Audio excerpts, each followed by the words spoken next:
Olá, tudo bem? Meu nome é Pedro e hoje eu estou gravando esse vídeo aqui para o canal Codando TV, onde eu vou estar trazendo as novidades do framework Koin, esse framework de injeção de dependência, né? Framework de DI, que já é utilizado amplamente no mundo de desenvolvimento Android e também agora no mundo do Kotlin multiplataforma, né? Podendo rodar em Android, WebAssembly, iOS, desktop e muito mais.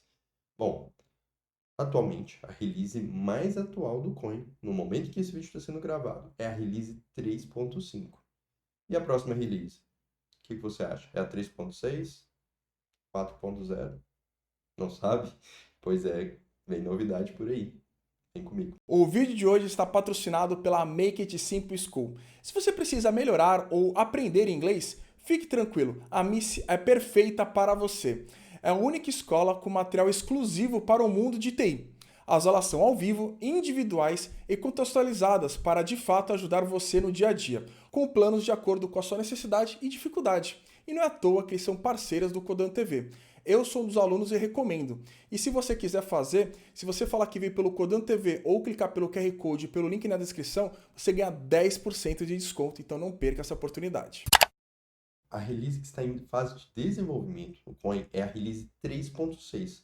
Ela está contemplando evoluções no projeto do Coin, como otimizações do core com ênfase em performance, além de estabilização ali em APIs como o Compose para Android e um suporte mais estável ainda na integração do Coin com o Kotlin Coroutines. Essa novidade do Coin Coroutines, ela é bem interessante, pois ela surgiu como um pedido da comunidade e inicialmente foi entregue ali na release 3.4 como uma feature marcada como estável, né, anotada como unstable, e agora, na release 3.6, eles vão remover essa notation de instável, marcando essa feature como estável.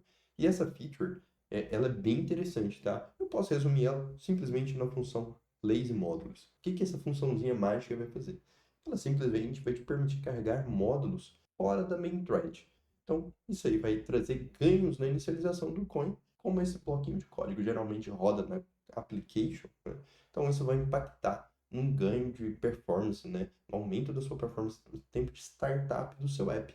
Tempo esse, inclusive, que a Google Play mede, né? É uma das métricas ali do Google Play Console. Então, é uma feature bem interessante que está chegando aí como estável na release 3.6. Por fim, galera, na release 3.6, né, o Koin, que é um framework já bem consolidado no cenário de Kotlin multiplataforma, ele está trazendo também novidades nesse segmento, né, vamos dizer assim. Ele está trazendo aí a compatibilidade com o Target WASM, que seria o WebAssembly, e além disso, ele está trazendo também a estabilização com as APIs de ViewModel e Compose multiplataforma. Bom, pessoal, dito aí o que está acontecendo ali, né, o que está sendo desenvolvido na release 3.6 do Coin, temos uma reviravolta, né? Imagine um trem andando, né? Essa é a release 3.6. Ela está ali andando tranquilo com as suas evoluções e suas melhorias, e de repente tem necessidades de mercado, né? Saiu aí o Kotlin 2.0, o Compose, que já tem bastante atualização, agora passa a ter que se alinhar com o Kotlin 2.0, né? Compose e Kotlin correndo junto aqui no mundo Kotlin, né? Isso é uma delicinha, né? Como diria o Felipe Deschamps, né?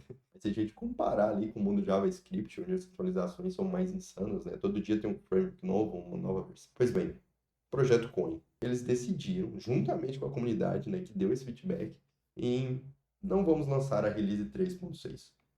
Vamos apontar ela, vamos entregar ela no final como a release 4.0. Então, a release 3.6 como branch, que está sendo trabalhada agora no repositório GitHub do Coin, que inclusive você pode ir lá pegar uma issue e resolver, tá? Fica a dica. Enfim, essa release vai sendo trabalhada normalmente, mas no final dela ela vai ser entregue com uma release 4.0. Então, a LTS, né, Long Term Support ali, vai continuar no no Coin 3.5. E aí, a próxima release já vai ser a release 4.0. Agora, sobre o Coin Annotations, ele é um projeto que caminha um pouquinho separado do Coin, né, em si. Ele é um projeto Coin, mas separado do repositório do Coin, onde contém as várias bibliotecas do Coin, né?